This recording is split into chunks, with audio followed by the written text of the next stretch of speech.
Hi welcome back maths Naresh ఈ class ఇవాళ engineering first year semester 2కి సంబంధించిన M2లోని differential equations and vector calculus అనే పేపర్ టైటిల్ నుంచి యూనిట్ 3 పార్షియల్ డిఫరెన్షియల్ ఈక్వేషన్స్ దానికి సంబంధించిన ప్రాబ్లమ్ని డిస్కస్ చేద్దాం. Okay, form the partial differential equation by eliminating arbitrary constants A and B from the equation. ఈ ఈక్వేషన్లో ఏబిని ఎలిమినేట్ చేయాలి. మరి వర్కింగ్ రూల్ ఏంటంటే ఫస్ట్ ఇచ్చిన ఈక్వేషన్కి ఒక నంబర్ ఇస్తాం. ఆ ఈక్వేషన్ని మనం ఫస్ట్ ఎక్స్తో పార్షియల్ డిఫరెన్షియేటింగ్ చేయాలి. అలా చేసిన తర్వాత వైతో చేయాలి. ఈ చాప్టర్లో do Z by do X అంటే P, do Z by do Y అంటే క్యూ. ఓకే, ఆ పాయింట్ గమనించుకోండి. అయితే జెడ్ అనేది dependent variable. So Z is a function in the variable XY. Okay, yes, కాబట్టి జెడ్లో XY ఉంటాయి వేరియబుల్స్. జెడ్ అనేది కాన్స్టెంట్ అనుకుని దాని యొక్క డిఫరెన్షియేషన్ 0 రాయకూడదు. ఓకే, సో ఫస్ట్ ఇచ్చిన ఈక్వేషన్ రాస్తున్నాను. Given equation is Z is equal to x square plus a into y square plus b. So this is taking as 1 where small a and b, where a and b are arbitrary constants.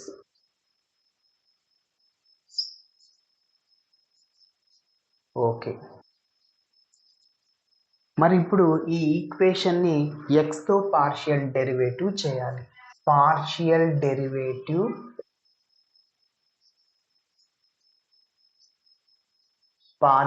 Derivative with respect to x on both sides of equation 1.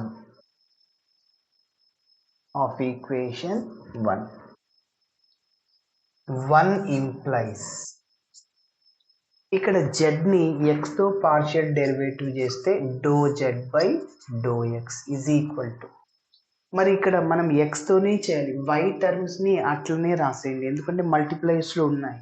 అదే why terms సపరేట్గా ఉంటే దాని value 0. Okay, yes, కాబట్టి x స్క్వేర్కి differentiation 2x, constant యొక్క differentiation 0. ఇంకా మిగిలిన టర్మ్ని అలానే రాయండి, y square plus B.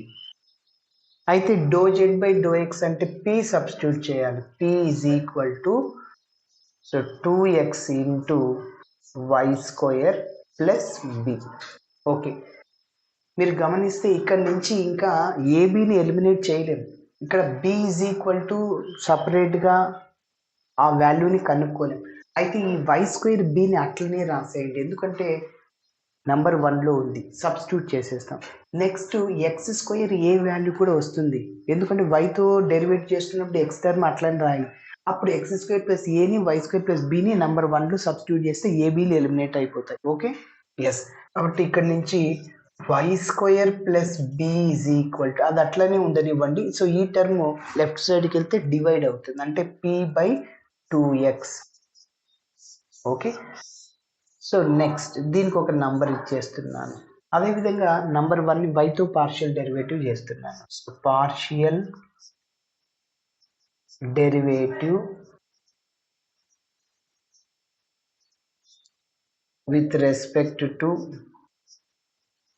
y on both sides of equation 1.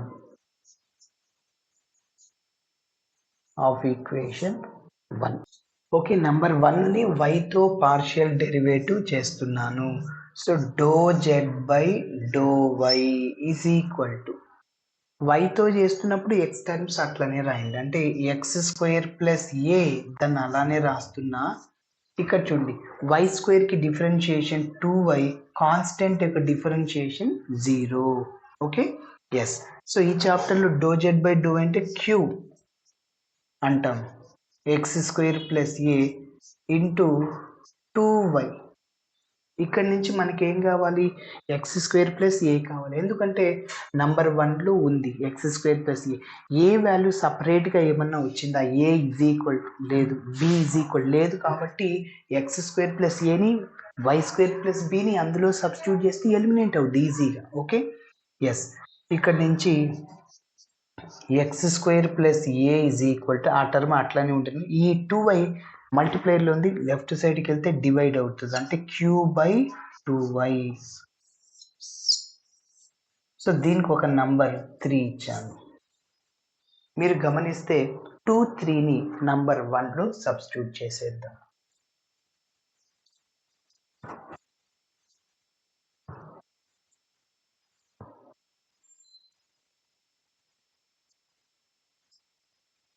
Substituting equation 2 and 3 in equation 1లో సబ్స్టిట్యూట్ చేస్తున్నా.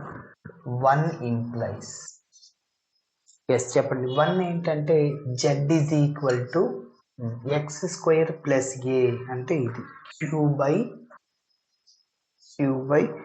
2y into why square plus B అంటే పి బై 2x. ఓకే, మరి సింప్లిఫికేషన్ చేయండి. So z is equal to pq divided by 2 into 2 4xy.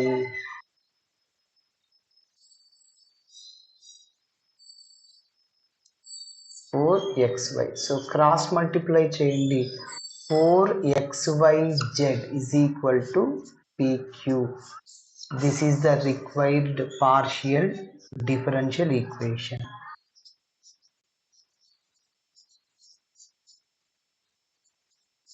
Required partial differential equation అని చెప్పచ్చు. Okay, ఇలా చేయాలి. Thanks for watching my video. Video నచ్చితే ఖచ్చితంగా మీ friends కూడా షేర్ చేయండి. బాయ్.